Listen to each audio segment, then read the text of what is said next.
Hi guys, and welcome to the channel. Thank you so much for stopping by. I really do appreciate it so very much. Welcome, my name is Aiden. I am so happy that you are here. Today is kind of an exciting video. It is a flanker video. So I'm going to talk about all of the fragrances in the Daisy Love line, which actually itself is a flanker of the very famous Daisy by Marc Jacobs. And they have several in this line. So there is the kind of pillar flanker of Daisy Love. There is Daisy Love Oh So Sweet, Daisy Love Sunshine, Daisy Love Daze, and Daisy Love Spring.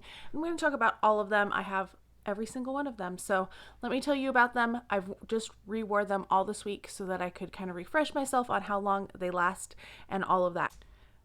So this line is actually pretty new. The first one came out in 2018, and that is Daisy Love.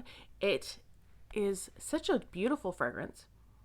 Oh my gosh, I just smell it and it makes me feel so happy. It's kind of a clean, freshy, fruity type scent. The top note is cloudberry, middle note is daisy, and the base notes are cashmere, musk, and driftwood. That cloudberry, I just really like it. I think this is a beautiful fragrance. I really enjoy wearing this. It does not have great lasting power though. None of them in this line really have a good lasting power. I find that 4 hours is about average on them. Sometimes I can get them to go to 6, but they're more light type of scents. They're not beast mode by any means, and they don't have the greatest longevity. They're closer to a skin scent. They do have some projection and sillage, but it's not going to fill a room when you walk in. If you're standing and having a conversation with somebody, pre-pandemic times, then they would probably be able to notice your fragrance. But if you are across the room, they're not going to be able to smell you or anything. If you're in an elevator, it's not going to choke out somebody. That type of a scent, and which is really the type of scent that I gravitate towards. I do like my fragrances to last maybe a little longer than 4 to 6 hours, but I don't mind respraying. I actually I've gotten in the habit of spraying on different scents throughout the day. So start with one fragrance. Once it wears down, then I go to another one. So I really do like Daisy Love. I think it is a nice pillar. I feel like it's not similar to Daisy very much at all. I know that it has a Daisy note in it, but I feel like this is a much sweeter, fresher version of Daisy, and I would definitely reach for this over Daisy any day. In 2019, so just a year later, they released Daisy Love Oh So Sweet, and the bottle is very different. I have a larger size. I didn't realize that this one was so much larger than my other one, but I do like this one. The note in this, the top notes are raspberry, blackberry, and bergamot. Middle notes are daisy and jasmine. Base notes are sugar, musk, white iris, and woody notes. I definitely get that sugar note in here. It is a little bit sweeter. It's a little creamier too. I feel like it doesn't have coconut in it, but it kind of has, that creaminess that coconut can lend to a fragrance. I really get that one in this one, and I'm realizing how dusty it is. They do collect dust. These are dust collector fragrance bottles for sure. I really enjoy this one. I probably reach for this one more than the original one, which is good because this is a larger bottle. Unfortunately, this one has the same kind of longevity, 4 to 6 hours about, and projection and sillage. I feel like they're very similar in all of those. And this one is just a little creamier, a little bit sweeter. I really like this one too. This is a great one. If I was going to choose between, I'm going to rank them at the end, so I'll kind of tell you which one I feel is the most universal and which one's the best. But this one is really nice, sweet one. They're both great. Also in 2019, they started doing Daisy Love as one of the limited edition yearly flankers. So if you don't know, back in 2012, they started doing limited edition fragrances for Daisy and Daisy Oh So Fresh. They did Daisy Dream for several years, and then this 1 year, actually 2 years, they overlapped with Daisy Love as well. And this year, 2020, they did not do a Daisy Dream. I think they are kind of phasing out that line, which if you are interested in having a review of that line, I have all of those flankers as well. It's probably a video that I will eventually get to, but if you want to see it sooner rather than later, leave me a comment down below. So in 2019, they did Sunshine, and this one I always refer to as Sunshine 2019 because in 2012, the flanker was called Sunshine. So they started recycling names. I don't know why. I mean, this one is very sunshiny with the yellow bottle. It does very much look like a daisy with that bright yellow. The notes on this one, we're going back to cloudberry, so we're returning to the roots of the original. So cloudberry, bergamot, and lime. Middle notes are citruses and floral notes. Base notes are driftwood and cashmere musk. Once again, 4 to 6 hours of longevity. This one is slightly more citrusy, but I wouldn't classify this as a citrusy scent. You would think, looking at the notes, that this would be kind of a very citrusy scent. When I wear this is not what I think of as a citrusy scent. There are a lot of other fragrances that I have that I think of as citrusy. There's so many, like We Splash by Juicy Couture. That one I think of as a citrusy. I think of some of the Kate Spades as citrusy. I have a lot of citrus fragrances. Atelier. This is not something that I would classify as a citrus. This is still a very fruity fragrance to me. I don't get a lot of floral in this one either. This one smells the most basic of all of them that I have. So yeah, even though the notes say citruses, don't really think of this as a citrus scent. And then the next one that they came out with was Daisy Love Daze. Now this one technically says it came out in 2019, but it was really supposed to be like the 2020 fragrance. It came out in like December of 2019, trying to do a little better, I think, than they have in years past, because a lot of these end up on the gray market. So if you are interested in any of these, do some research.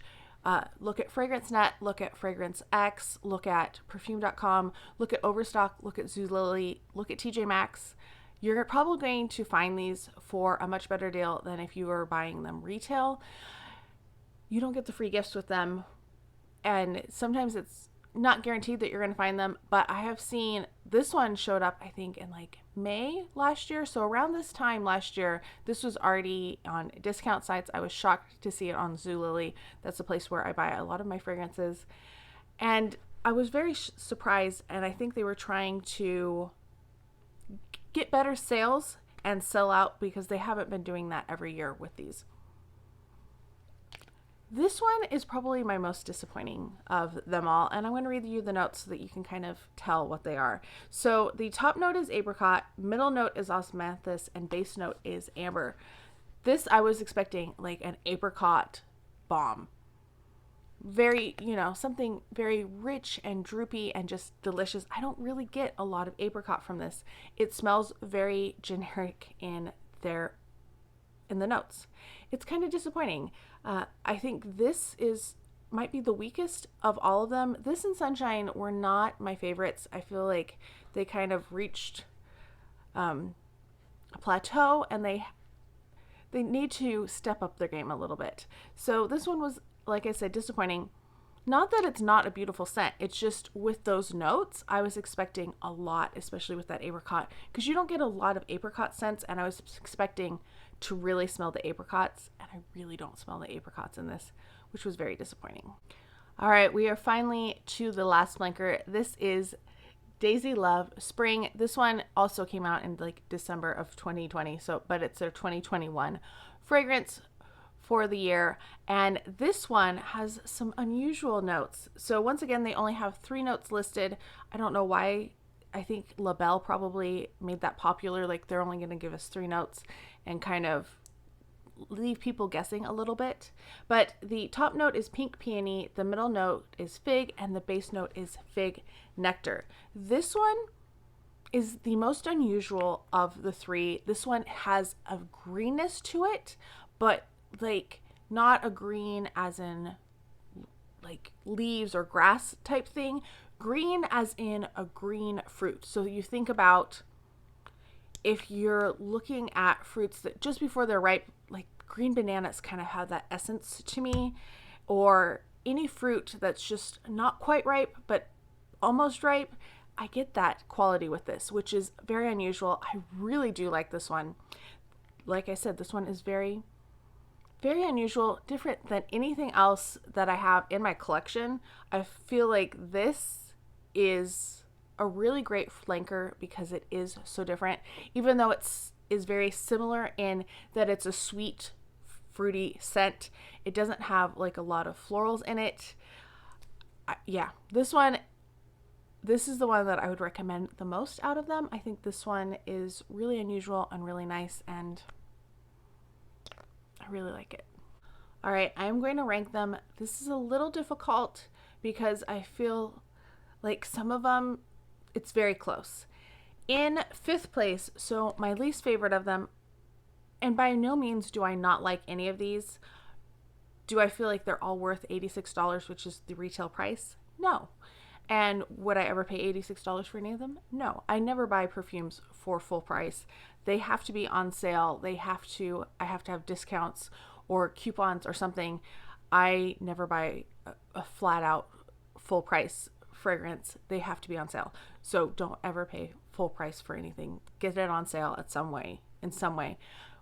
Do I regret buying any of these? No, I don't regret buying any of these. I think they are all really nice, lovely fragrances. I wish they had a little bit more to some of them, but I think they are all really nice and I do enjoy them. They kind of remind me of the Escada fragrances in that they're very youthful and energizing and sweet and delicious, which is what I like. So I do enjoy all of them, even if some of my reviews might have been a little lackluster. They are just a little lackluster. In 5th place, I am putting Daisy Love Sunshine, just because I feel it's the least exciting of all of the notes and all of the scents. When I smell, I don't go, oh, I really like this. It's just like, that's a nice scent. I like it. So it is in 5th place. In 4th place, I am putting Daisy Love Daze. And this one, it's a beautiful scent. Like, I could spray this on and I would be happy today. But do I wish that it had a little bit more to it? Yes, of course. So that is why I am putting it in 4th place. In 3rd place, I am going to put the original Daisy Love. I do like this one. Like, smelling it right now, it makes me feel so happy and just light. I really like it. But I feel like I like the other ones just a teeny bit more today. This could change, like, depending on my mood. This could be number 1. The other, like, they're very close, I feel, the top 3. So I'm going to put in 2nd place Daisy Love Oh So Sweet. I really do like this one. This one is just sweet and creamy and fruity and just delicious. Kind of reminds me a little of like ice cream, but like a really good, delicious ice cream, gelato maybe, to put on your skin. Just really good. Love that one. It's in 2nd place, which means in 1st place I have Daisy Love Spring. I was kind of disappointed after the last 2 years of the Daisy flankers all around, and I was really pleasantly surprised when I got this one and I smelled it. I was lucky enough to be in a Sephora that was allowing people to spray perfumes on them, so I just put one spritz on my wrist, walked around the store, looked at all the stuff, and they were so funny. They're like, oh, feel these new brushes, and I was like, we're in a pandemic, what? Because this was back in March when I purchased this one. And luckily I actually got this one for free because I used my Rouge Reward from Sephora. I try to get those whenever I can. I always save up my points for them. And I got this and a Natasha Denona mini palette for $11, which was really great. That was a great value for those two. And it's become, like I said, my favorite. I think this is a really great one. I think Spring is a really good name for it because it does have just that little bit of green in it. Let me know if you have tried any of these. What would you rank them? Are you interested in any other collection videos or line videos? Let me know down below. I hope you are all having a fantastic day. Thank you so much for stopping by, and I can't wait to talk to you next time. Bye.